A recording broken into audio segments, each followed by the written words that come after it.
Clean this mess properly, girl. My shoes cost more than your monthly rent. Regional manager Derek Williams kicked over the yellow mop bucket.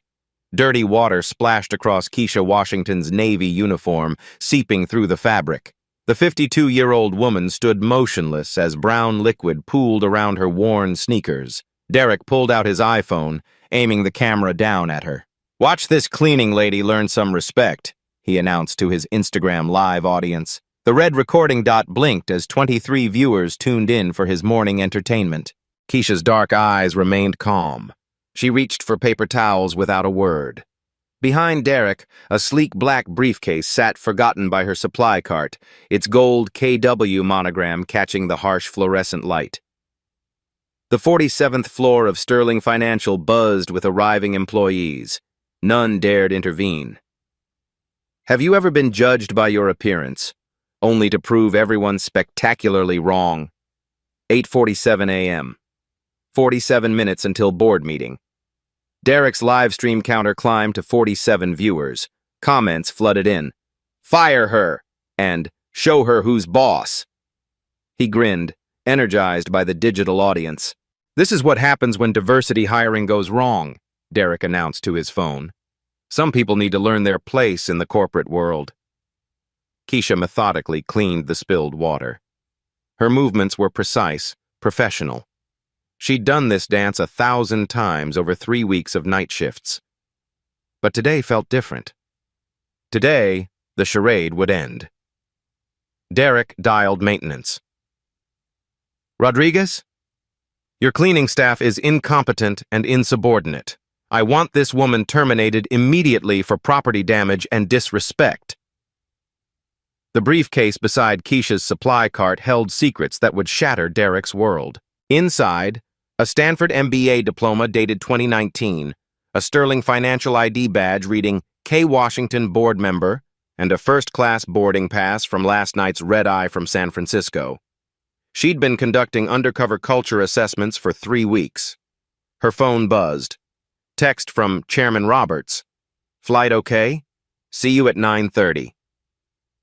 8:52 a.m. Maintenance director arrives. Luis Rodriguez stepped off the elevator, his weathered face creased with concern.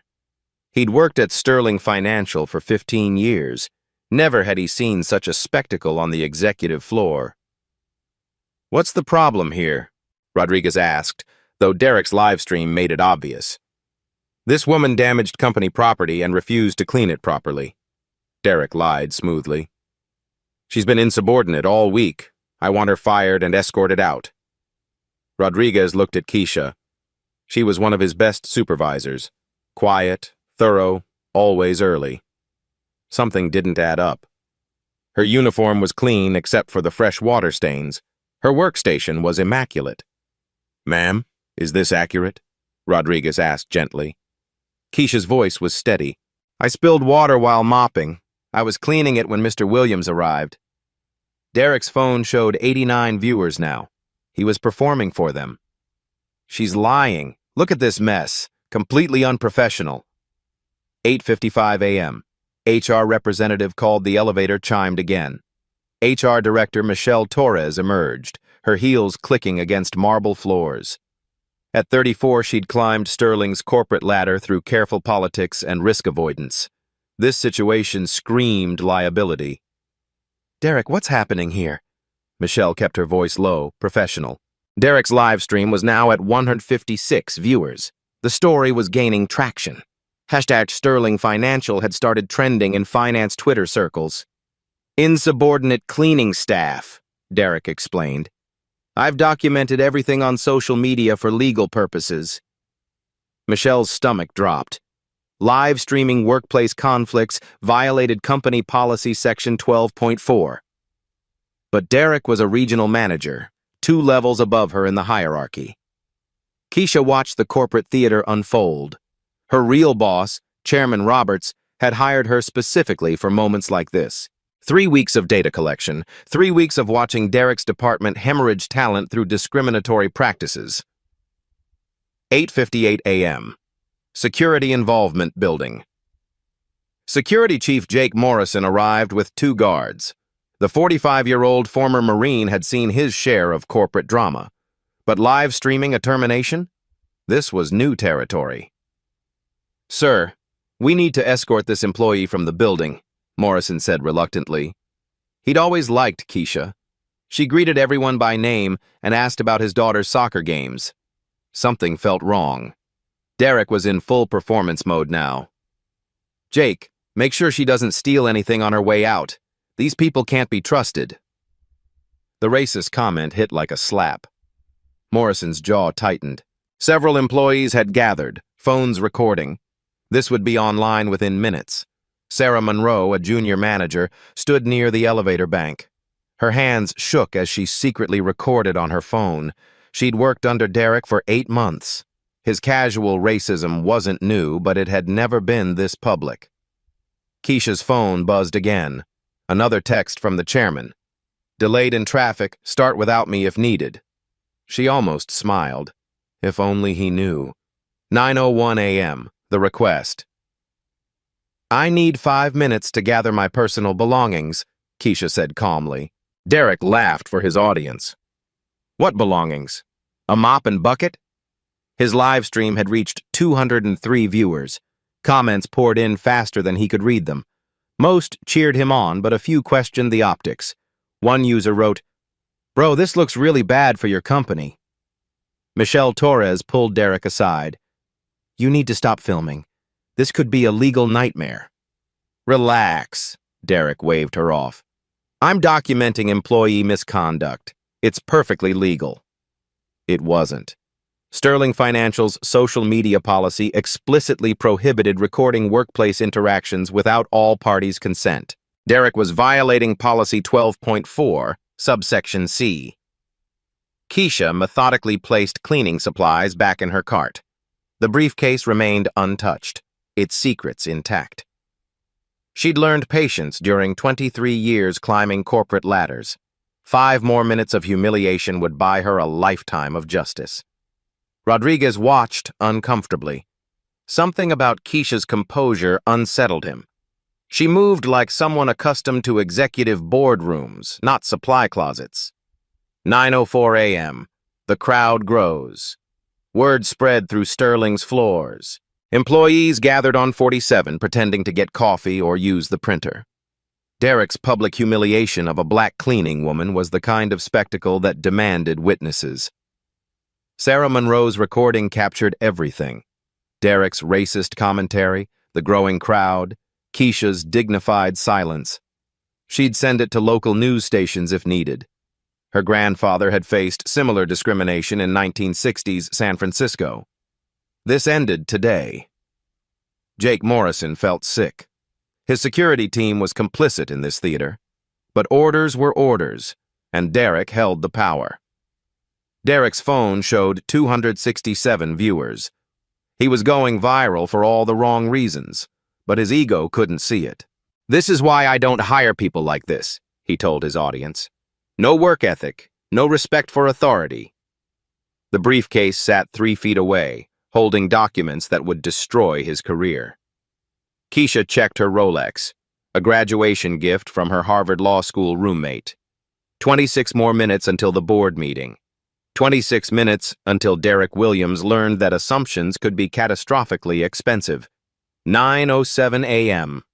Board members arriving. The elevator dinged softly. 3 Sterling Financial board members stepped onto the marble lobby 40 floors below, their Italian leather shoes clicking toward the executive elevator bank. They carried briefcases and tablets, prepared for the quarterly culture assessment meeting. None knew their newest board member was currently being escorted out by security. Derek's live stream had exploded to 412 viewers. #Sterling Financial was trending on Twitter with 847 mentions in the past hour. Financial bloggers were screenshotting his video, adding commentary about toxic corporate culture and PR disasters in real time. Sterling's stock price dipped 0.3% in pre-market trading. Algorithmic trading systems flagged the social media mentions, triggering automated sell orders. The company was hemorrhaging $2.1 million in market cap, while Derek performed for his audience. Michelle Torres frantically texted the communications team. Need crisis management on executive floor now. 9:09 a.m. The humiliation peaks. Derek positioned himself between Keisha and her briefcase, blocking her access while maintaining his live stream angle. His audience had grown to 523 viewers, with comments flowing like rapids. "Empty your pockets," Derek commanded. "Security protocol for terminated employees." Jake Morrison's face flushed red. "Sir, that's not actually— Do it," Derek snapped. "I don't want stolen property leaving this building." Keisha reached into her uniform pocket and pulled out a small wallet, her building key card, and her phone. The phone's lock screen showed 73 missed calls from Sterling executives. Derek didn't notice. "The other pocket," Derek insisted for his audience's entertainment. From her left pocket, Keisha retrieved a Platinum American Express Centurion card and a keychain with a small black fob. The fob bore Sterling Financial's logo with Chairman's Club Executive Access engraved in gold. Derek's eyes narrowed. "Where did you steal these?" "They're mine," Keisha replied calmly. Sarah Monroe zoomed in with her phone camera, capturing the platinum card and executive keychain. Her hands trembled as she recorded. Something was terribly wrong with this picture. 9:12 a.m. Social media explosion. Derek's live stream reached 634 viewers, but the narrative was shifting in the comments section. "Why does a cleaning lady have a black Amex? That keychain looks expensive. Something fishy here, bro. Plot twist incoming?" Local news stations monitoring social media flagged the viral video. KQED's morning team dispatched a camera crew to Sterling Financial's building. The story was writing itself. Tech executive humiliates employee on live video. Derek remained oblivious, drunk on digital attention. His regional manager's salary of $127,000 made him feel powerful. He had no idea the woman before him earned $285,000 in base salary, plus equity. 9:15 a.m. Corporate crisis mode. Sterling's communications director burst from the elevator, her face pale. Emma Walsh had been monitoring social media when #Sterling Financial started trending. The live stream was a public relations nightmare unfolding in real time. "Derek, you need to stop filming immediately," Emma commanded. "This is employee discipline," Derek replied, still live streaming. "Perfectly legal." "You're violating Policy 12.4 and potentially California Penal Code 632, Emma shot back. "Stop recording or face immediate suspension."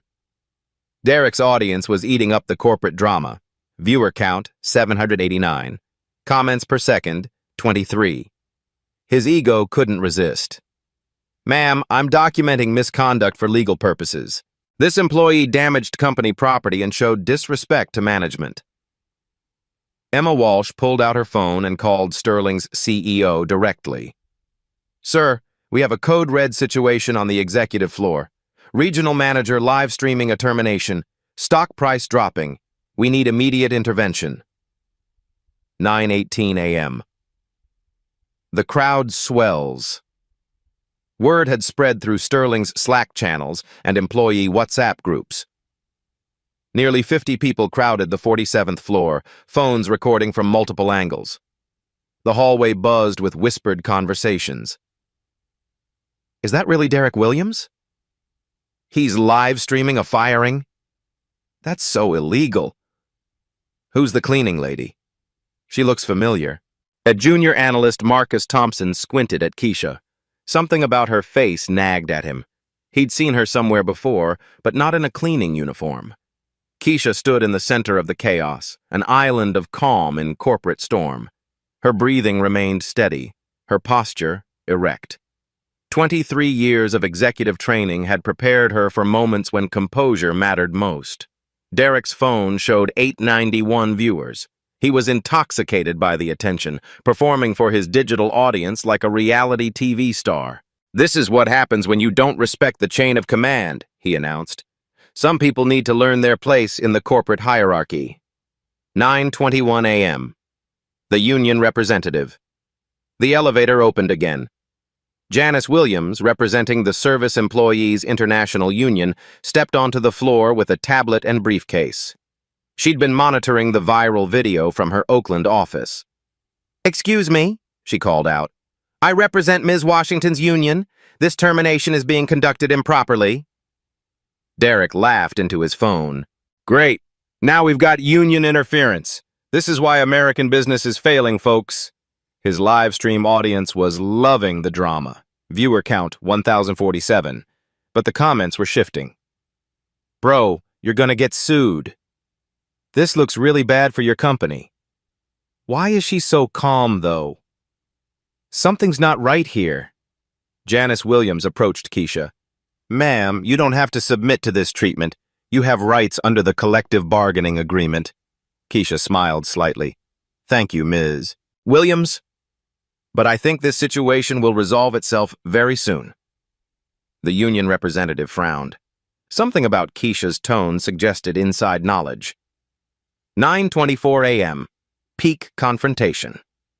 Derek's performance reached its crescendo. With over 1,100 viewers watching, he decided to deliver his final humiliation. "Before security escorts you out," Derek announced, "I want a public apology. Tell everyone here that you're sorry for disrespecting Sterling Financial and its management." The crowd fell silent. 50 employees held their breath, phones recording from every angle. This was the moment that would define Derek Williams's career. Keisha looked around the circle of faces. Sarah Monroe, recording nervously. Jake Morrison, ashamed but following orders. Michelle Torres, calculating legal exposure. Luis Rodriguez, confused by the whole spectacle. Her gaze finally settled on Derek's phone camera.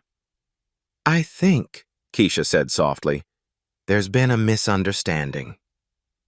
She walked calmly to her supply cart and picked up the black briefcase. Derek didn't stop her. He assumed it contained cleaning supplies. Keisha's fingers found her phone in her pocket. She scrolled to a contact labeled Chairman Roberts and hit dial. The phone rang once. "Chairman Roberts, it's Keisha. We have a situation on the 47th floor." Derek's live stream froze mid-broadcast. His face went ashen. Jake Morrison dropped his radio. Michelle Torres' mouth fell open. The 47th floor of Sterling Financial went dead silent except for the sound of Derek's phone clattering to the marble floor. His live stream was still running. 1,247 viewers watched his world collapse in real time. 9:24 a.m. The phone call that changed everything. Chairman Roberts' voice crackled through Keisha's phone speaker, audible to everyone in the suddenly silent hallway. "Keisha, are you all right? I saw the news alerts about Sterling trending on social media. Something about an incident on your floor?" Derek's live stream continued broadcasting to 1,247 viewers, now capturing his complete psychological breakdown. His face cycled through confusion, denial, and dawning horror. The confident regional manager who had kicked over a mop bucket 5 minutes earlier was nowhere to be found. "I'm fine, sir," Keisha replied calmly. "But we need to discuss Mr. Derek Williams's conduct during my undercover assessment." The words hit the crowd like a physical blow. Undercover assessment. The cleaning lady was working undercover. Whispers rippled through the gathered employees as reality began to sink in. Sarah Monroe's phone trembled in her hands, still recording every moment. Marcus Thompson's eyes widened as recognition finally clicked. He'd seen Keisha's photo in the company newsletter 3 weeks ago, announcing new board appointments. The woman in the cleaning uniform was the same person in the corporate headshot. Jake Morrison stepped backward, his face draining of color. "Oh, God. Oh, no. Ms. Washington, I'm so sorry. I had no idea."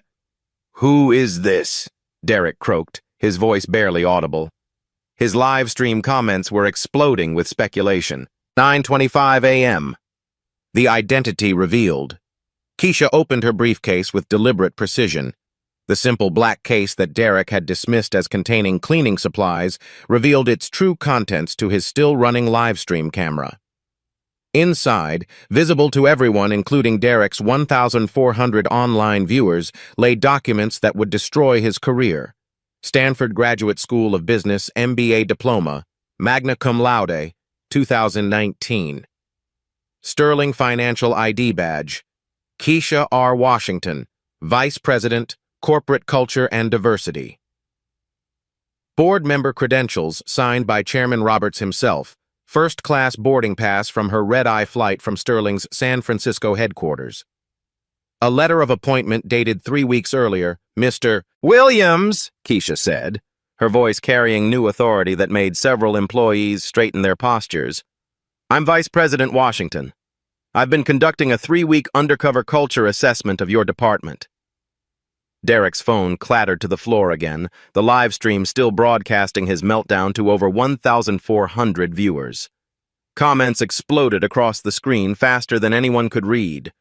Holy shit, plot twist. She's the boss? Derek is so fired. This is better than Netflix. Best karma video ever. The circle of employees pressed closer, phones capturing every angle of Derek's humiliation from multiple perspectives. This was the kind of corporate karma that would trend for weeks across every social media platform. 9:26 a.m. The evidence unveiled. Keisha pulled out a thick manila folder from her briefcase, its contents meticulously organized after 3 weeks of careful documentation. During my time observing your department, Mr. Williams, I documented systematic discrimination that has cost Sterling Financial millions in measurable damages. She spread documents across a nearby desk while Derek's live stream captured everything in high definition. Her voice was clinical, professional, the voice of someone accustomed to boardroom presentations and quarterly reports. Your department shows a 73% turnover rate among diverse employees over the past 18 months. The company average across all departments is 23%. Your discriminatory hiring and management practices have resulted in 4 pending discrimination lawsuits, totaling $847,000 in potential damages. Michelle Torres grabbed the wall for support, her face pale with realization. As HR director, these numbers represented her worst nightmare. Every lawsuit mentioned would trigger Federal Equal Employment Opportunity Commission investigations. Furthermore, Keisha continued, flipping through documented evidence, your department's revenue declined $2.3 million this quarter due to client defections. 3 major accounts specifically cited cultural concerns and unprofessional staff behavior when terminating their contracts with Sterling Financial. 9:27 a.m. The witnesses speak. Luis Rodriguez found his voice first, his weathered hands shaking slightly. Ms. Washington, you've been working night shifts for 3 weeks. Your work was perfect. Always professional, always respectful to everyone. That's because she is a professional, Sarah Monroe said, her recording still running steadily. Derek, she helped me with the Mandarin client presentation last week. She speaks 4 languages fluently and knows more about international business law than half our legal team. Derek's world crumbled further with each revelation. The cleaning lady he'd humiliated for his social media audience spoke Mandarin, Spanish, French, and Arabic.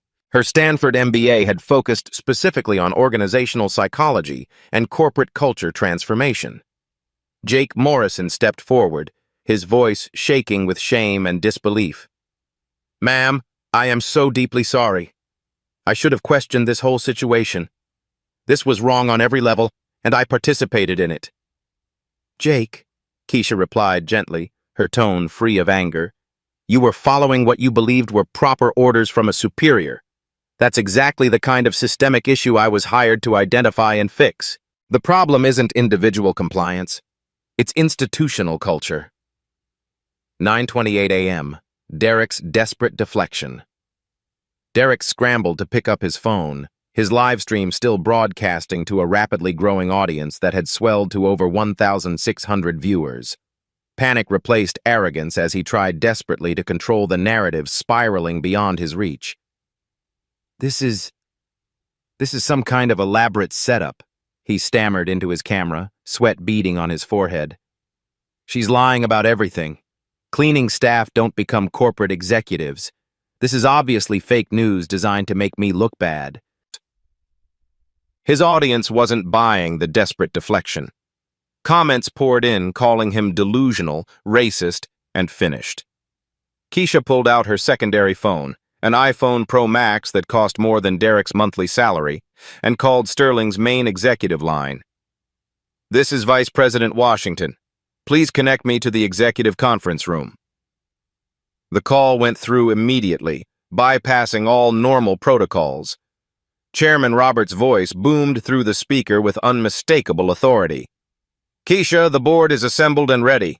Are you prepared to present your culture assessment findings?"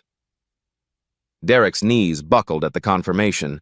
His live stream audience watched him collapse against the wall, 1,600 viewers witnessing a racist manager's public destruction in real time. 9:29 a.m. The real authority. "Actually, sir," Keisha said into her phone with calm professionalism, "I think we should conduct this meeting on the 47th floor. The entire executive team should see this evidence firsthand, and we have multiple witnesses who can provide testimony." Emma Walsh, the communications director, was frantically typing on her tablet while monitoring social media feeds. "Ma'am, we need immediate damage control protocols. Mr. Williams' video has been viewed 45,000 times in the past hour. We're trending number 3 on Twitter, LinkedIn, and TikTok with mostly negative sentiment." "Good," Keisha replied calmly, surprising everyone with her response. "Transparency was always part of the strategy, Emma. Sometimes systemic change requires public accountability." She turned to address the crowd of 50 employees, many still recording with their phones. "For those who don't know me, I'm Keisha Washington, newly appointed Vice President of Corporate Culture and Diversity. I report directly to Chairman Roberts and have full authority over all cultural compliance issues." The admission sent ripples of shock through the group. A black woman in her 50s, hired at VP level, conducting undercover operations. This was unprecedented in Sterling's 47-year corporate history. 9:30 a.m. The financial impact. Marcus Thompson, the junior analyst, was frantically checking his Bloomberg terminal on his phone, his face growing pale as numbers updated in real time. "Ms. Washington, our stock price has dropped 1.7% in the past hour. We've lost $23 million in market cap because of the viral video." Keisha nodded with the composure of someone who understood corporate finance intimately. "That's exactly why I was hired, Marcus. Toxic culture has measurable financial consequences that extend far beyond HR complaints. Mr. Williams' behavior just cost Sterling shareholders $23 million in 30 minutes. Derek's live stream was still running, now with 1,847 viewers. The comments section had become a real-time business school case study in corporate crisis management. Racism, ECs, 23M's market cap in 30 minutes. This is why diversity and inclusion actually matter. Derek's gonna be unemployed forever after this. Best corporate karma video ever filmed. Sterling's stock is tanking live on stream. 9:31 a.m. The supporting evidence. Janice Williams, the union representative, approached Keisha with newfound respect and additional documentation. "Ma'am, our union members have reported multiple incidents of discriminatory behavior in Mr. Williams' department. We have 17 written complaints dating back 8 months. "I know," Keisha replied, pulling out her own corresponding files. "That's exactly why Chairman Roberts hired me for this position. The union complaints, combined with client defections and lawsuit threats, created a perfect storm of legal and financial liability." She pulled out another folder, thick with security camera screenshots. "I also have comprehensive security camera footage from the past 3 weeks. Mr. Williams's pattern of discriminatory behavior extends far beyond today's live-streamed incident." Derek's face went completely white as the implications sank in. 3 weeks of security footage would document every racist comment, every microaggression, every moment of toxic leadership he'd displayed when he thought no one important was watching. 9:32 a.m. The board arrives. The elevator dinged with executive authority. Chairman Roberts emerged first, a distinguished man in his 60s with silver hair and sharp eyes that missed nothing in corporate environments. Behind him followed three board members, CFO Patricia Monroe, Legal Counsel David Martinez, and Operations Director Janet Kim. Their Italian leather shoes clicked against the marble floor as they surveyed the chaos with professional assessment. 50 employees, multiple phones recording, one regional manager collapsed against a wall, and their newest VP standing calmly in the center holding a briefcase full of evidence. The board members' faces were grim but unsurprised. They had hired Keisha specifically for situations like this, though none had expected such a spectacular public documentation of corporate toxicity. "Ms. Washington," Chairman Roberts said formally, his voice carrying the authority of Sterling's $2.8 billion market cap, "are you ready to present your undercover findings to the board?" Keisha smiled for the first time that morning, an expression of quiet satisfaction and professional vindication. "Yes, sir. I believe we have everything we need to implement comprehensive cultural reform." Derek's phone finally died, its battery exhausted from broadcasting his complete professional destruction to thousands of viewers. The silence on the 47th floor was deafening, broken only by the distant sound of news crews setting up in the lobby below. 9:34 a.m. The Executive Tribunal Chairman Roberts gestured toward the nearest conference room. "Let's move this discussion to conference room 4701. The full board needs to review Ms. Washington's findings immediately." The procession was surreal. Derek Williams, still in shock, was escorted by security while Keisha walked alongside the board members as an equal. The 50 employees followed at a respectful distance, phones still recording this unprecedented corporate drama. Conference room 4701 overlooked downtown San Francisco's financial district. Floor-to-ceiling windows framed the city skyline as the board took their seats around a mahogany table worth more than Derek's annual salary. CFO Patricia Monroe opened her tablet and began calculating financial damages in real time. "Keisha, before we proceed, I need current market impact numbers. Our stock is now down 2.1% in pre-market trading. That's $31 million in lost market capitalization.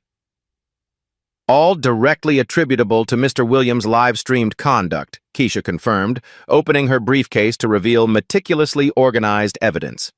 "I have social media analytics showing the exact correlation between his video and our stock decline." 9:36 a.m. The legal reckoning. Legal counsel. David Martinez leaned forward, his expression grave. "What's our total legal exposure here, Keisha?" She pulled out a comprehensive legal analysis. Mr. Williams violated California Labor Code Section 98.6 by creating a hostile work environment on camera. He also breached company policies 12.4, 15.3, and 22.1 simultaneously. Martinez took notes rapidly. "The recorded evidence makes this legally indefensible. We're looking at federal discrimination charges, state labor violations, and potential civil rights lawsuits." Derek finally found his voice, desperation replacing his earlier arrogance. "This whole thing was a setup. She entrapped me. I was just doing my job managing problem employees." "Mr. Williams," Martinez replied coldly, "entrapment requires law enforcement coercion. Ms. Washington is a corporate executive conducting legitimate workplace assessment. Your discriminatory behavior was entirely voluntary." 9:38 a.m. The Data Destruction Operations Director Janet Kim spread Derek's department statistics across the conference table. "Keisha, walk us through the operational impact of Mr. Williams's management style." Gladly, Keisha activated the room's smart display, projecting her findings. Derek's department shows the worst performance metrics in Sterling's history. The numbers appeared in stark black and white: 73% annual turnover rate versus 23% company average, $2.3 million revenue decline. This quarter, 4 active discrimination lawsuits worth $847,000. 17 formal union complaints in 8 months, 3 stress-related medical leaves. But the financial damage extends beyond his department, Keisha continued. 3 major clients terminated contracts citing cultural incompatibility. Monroe Manufacturing alone represented $3.2 million in annual revenue. Derek's face went ashen as the scope of his destruction became clear. 9:40 a.m. The systematic evidence. There's more, Keisha said, pulling out audio equipment. I recorded daily interactions during my 3 weeks undercover. Mr. Williams made discriminatory comments about employees, clients, and vendors consistently. She pressed play on a digital recorder. Derek's voice filled the conference room. These people don't understand corporate culture. They belong in service jobs, not professional roles. Asian employees all look the same to me. How am I supposed to tell them apart? We need to hire more Americans, not these diversity candidates who can't do the work. Each recording was time-stamped and legally documented. Derek slumped in his chair as his own words condemned him. Chairman Roberts' face hardened with each discriminatory statement. Mr. Williams, in 43 years of corporate leadership, I have never witnessed such systematic prejudice disguised as management. 9:42 a.m. The witness testimony. Sarah Monroe was invited to present her secret recordings. Board members, I've documented Mr. Williams' behavior for 8 months. The discrimination wasn't subtle. She played video of Derek telling Latino employees to speak English or find another job, and audio of him saying Asian staff can't be trusted with important clients. Marcus Thompson added his analysis. The financial data supports every allegation. Our client satisfaction scores in Derek's department are the lowest company-wide. We lost $8.7 million in annual revenue due to culture-related client defections. Union Representative Janice Williams presented 17 formal complaints. Our members have been documenting hostile work environment issues for over a year. This morning's incident was simply the most public example. 9:44 a.m. The corporate calculations CFO Patricia Monroe was calculating rapidly on her tablet. Let me summarize our total exposure from Mr. Williams's discriminatory management. She projected numbers onto the smart display. $31 million market cap loss, ongoing. $8.7 million annual client revenue, lost. $847,000 potential lawsuit settlements. $2.3 million departmental revenue decline. Estimated $500,000 in legal defense costs. Total measurable damage, $43.3 million over 12 months. The board sat in stunned silence. One regional manager's prejudice had cost Sterling Financial over $43 million in quantifiable losses. 9:46 a.m. The ultimatum Chairman Roberts addressed Derek directly. Mr. Williams, your conduct has violated federal discrimination laws, state labor codes, and multiple company policies. You've cost this company millions in damages and destroyed our reputation on social media. He pulled out Derek's employment contract. Per Section 15.3 of your agreement, conduct detrimental to company reputation constitutes grounds for immediate termination with cause. Derek's voice cracked. Please, I have a mortgage, car payments, kids in private school. I'll apologize publicly, take sensitivity training, whatever you want. Mr. Williams, legal counsel Martinez interrupted, your live stream has been viewed 78,000 times. Sterling Financial's insurance carrier has already refused coverage for willful misconduct. You've made this situation legally indefensible. 9:48 a.m. The systemic solution. The question, Chairman Roberts said, is how we prevent this from happening again. Keisha stood and activated a new presentation. I recommend immediate implementation of comprehensive cultural reform measures. Her proposed solutions appeared on screen. Mandatory bias training for all management levels. Real-time behavioral monitoring app for employee feedback. Anonymous reporting system with direct board oversight. Quarterly culture audits by external consultants. Zero-tolerance policy with automatic termination for discrimination. Additionally, she continued, we should establish a $500,000 diversity scholarship program to demonstrate our commitment to inclusion. 9:50 a.m. The final verdict. Operations Director Janet Kim motioned for a formal vote. All in favor of accepting Ms. Washington's recommendations and implementing immediate cultural reform? The board voted unanimously, 4 hands raised without hesitation. All in favor of terminating Derek Williams for cause, effective immediately? Again, unanimous approval. Chairman Roberts looked at Derek with disgust.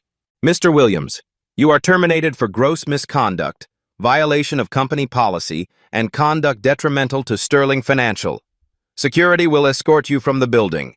Your final paycheck will reflect forfeiture of severance per your contract terms. Derek's 20-year career ended in a conference room overlooking the city where he'd thought himself untouchable. 9:52 a.m. The new era. Ms. Washington, Chairman Roberts said formally, you have full authority to implement these cultural changes immediately. What do you need from the board? Complete transparency, sir. This morning's incident proves that discrimination thrives in silence. We need to make our cultural transformation as public as Mr. Williams made his prejudice. She gestured toward the windows overlooking San Francisco. Sterling Financial will become the industry standard for inclusive corporate culture. We'll use today's crisis as the foundation for systemic change. The board members nodded in agreement. Derek Williams' live-streamed destruction would become Sterling's greatest opportunity for transformation. Security knocked on the conference room door. Derek's escort had arrived. One final thing, Keisha said as Derek was led away. Your live stream this morning will become required viewing in our new bias training program. Your prejudice will educate future generations of Sterling employees about the cost of discrimination. Derek Williams left Sterling Financial for the final time, his career destroyed by his own documented hatred. The 47th floor fell quiet as the board began planning Sterling's cultural revolution. 10:15 a.m. Immediate aftermath. The elevator doors closed on Derek Williams for the final time. Security Chief Jake Morrison personally escorted the disgraced manager to the lobby, past the growing crowd of news crews and protesters who had gathered after the viral video spread across social media platforms. Derek's LinkedIn profile was already flooded with comments. His professional network was distancing themselves in real time. Former colleagues posted statements denouncing his behavior. Recruiters who had courted him the week before were now blocking his contact attempts. Meanwhile, on the 47th floor, Keisha addressed the 50 employees who had witnessed the morning's events. What you saw today represents everything Sterling Financial stands against. But more importantly, it demonstrates that our company will take decisive action when our values are violated. Sarah Monroe raised her hand tentatively. Ms. Washington, will there be retaliation against those of us who recorded the incident? Absolutely not, Keisha replied firmly. Documenting discrimination is not just protected, it's encouraged. Your courage to record evidence despite potential career risks shows exactly the kind of integrity Sterling values. 10:30 a.m. The policy revolution. Within hours, Keisha's reform proposals were being implemented across Sterling Financial's entire organization. The board had approved emergency funding for immediate cultural transformation. The Dignity at Work app launched company-wide that afternoon. Employees could report discriminatory behavior anonymously with direct escalation to the board level.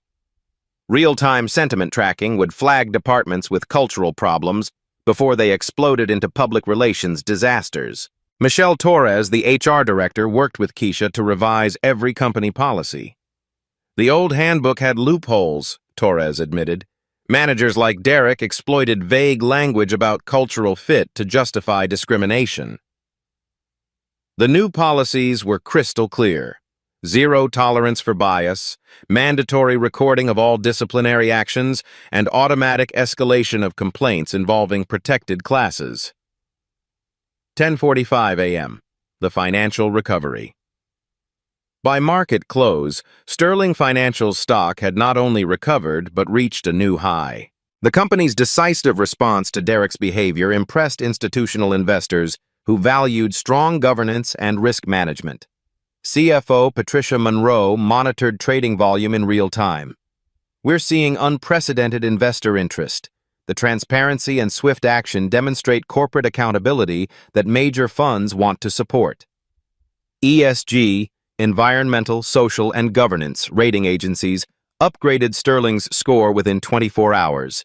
The company's handling of the discrimination incident became a case study for effective crisis management. 1100 a.m. The human impact. Luis Rodriguez, the maintenance director, found Keisha in her new executive office. "Ms. Washington, I need to apologize for not speaking up sooner. I suspected Derek's behavior was wrong, but I was afraid of losing my job." "Luis," Keisha replied gently, "that fear is exactly what we're changing. Your job security should never depend on tolerating discrimination. The new policies protect whistleblowers and reward moral courage." She handed him a document. "I'm also recommending you for promotion to Facilities Operations Manager. Your 20-year track record of treating everyone with respect makes you perfect for leadership." 11:30 a.m. The ripple effect. News of Derek's termination spread through Sterling's industry networks. Other financial firms began reviewing their own cultural practices, fearing similar public exposure of discriminatory behavior. 3 companies reached out to Keisha requesting consultation on cultural assessment programs. Her undercover methodology was being hailed as innovative corporate governance. The Service Employees International Union publicly praised Sterling's response. Union Representative Janice Williams issued a statement. "Sterling Financial has set a new standard for corporate accountability. This is how companies should respond to discrimination." 12 p.m. The new Standard Chairman Roberts called an all-hands meeting to address Sterling's 2,847 employees globally. The live stream reached offices in New York, London, Tokyo, and Sao Paulo. "Today's events remind us that our values aren't just words on a website," Roberts declared. "They're commitments we enforce with real consequences. Derek Williams' behavior violated everything Sterling represents, and our response demonstrates our true character." He announced the establishment of the Keisha Washington Fund for Workplace Dignity, a $2 million endowment supporting diversity programs at business schools nationwide. 12:30 p.m. Personal vindication. Keisha stood in her corner office overlooking San Francisco Bay. 23 years of climbing corporate ladders had led to this moment. Not just personal success, but systemic change that would protect future generations of workers. Her phone buzzed with messages from former colleagues, family members, and complete strangers who had seen the viral video. The overwhelming response was gratitude and admiration for her courage. But the most meaningful message came from her Stanford Business School roommate. "Keisha, you didn't just win today. You changed the game for everyone who looks like us." 1 p.m. The transformation. Complete. Sterling Financial's transformation was already visible. Employees walked taller, spoke more freely, and collaborated across racial and ethnic lines without fear of retaliation. The cleaning staff, Keisha's former colleagues, were invited to participate in the company's Cultural Advisory Committee. Their perspectives on workplace respect would inform future policies. Derek Williams' former office was converted into a Dignity Resource Center, where employees could access bias training, cultural competency resources, and confidential counseling services. The 47th floor that had witnessed Derek's downfall became a symbol of Sterling's commitment to justice and equality 3 months later. The legacy. Derek Williams' viral meltdown became required viewing at business schools nationwide. Harvard Business Review published Keisha's case study titled "Undercover Leadership: How Strategic Assessment Drives Cultural Change." The article garnered 2.3 million views and became the most shared piece in the publication's history. Sterling Financial's stock price had increased 12% since the incident. Major clients praised the company's transparency and decisive action. 3 Fortune 500 companies switched their accounts to Sterling specifically because of the cultural transformation. Derek's LinkedIn profile remained deactivated. His house went into foreclosure after 6 months of unemployment. No financial firm would hire him due to the documented evidence of discrimination. He eventually took a warehouse job in Nevada, far from the corporate world he'd once dominated. The ripple effect. Across industries. The Sterling Standard became industry terminology for swift, transparent responses to workplace discrimination. Over 200 companies implemented similar undercover assessment programs. The Society for Human Resource Management created new certification requirements based on Keisha's methodology. Sarah Monroe was promoted to Derek's former position and became Sterling's youngest ever regional manager. Her first action was establishing mentorship programs for underrepresented employees. Marcus Thompson joined her team as senior analyst, specializing in culture performance correlation data. Jake Morrison, the security chief, became an advocate for workplace dignity training. His testimony about complicity in discrimination was featured in Sterling's mandatory bias education program. "I learned that following orders doesn't excuse moral failure," he told new employee orientations. Real-life stories of transformation.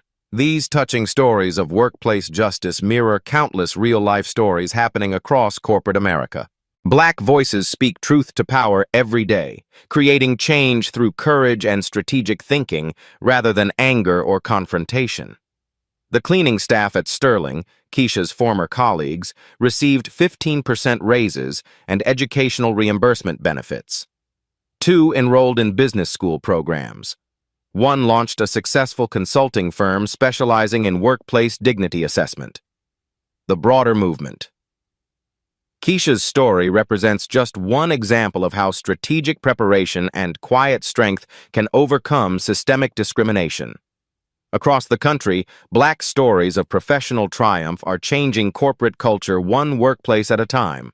From tech companies to medical centers, from law firms to manufacturing plants, diverse leaders are using intelligence and documentation to expose bias and create lasting change.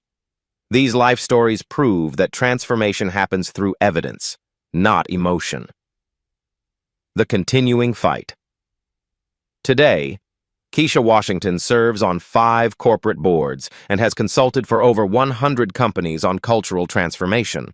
Her methodology has prevented countless discrimination incidents and protected thousands of workers from hostile environments. But her work isn't finished. Every workplace still needs advocates willing to document injustice and demand accountability. Every employee deserves dignity regardless of their role, appearance, or background. Your voice matters. Have you witnessed workplace discrimination? Have you seen colleagues judged by their appearance rather than their competence? Your observations matter. Your documentation can create change. Share your workplace justice stories in the comments below. Post this video to show others that intelligence and preparation defeat prejudice every time. Subscribe to the Black Voices Speak channel for more real-life stories of quiet strength overcoming loud hatred. Hit the notification bell because change happens when we refuse to stay silent. Together, we're rewriting the rules of corporate America, one documented injustice at a time. Your story could be next. Your voice could change everything.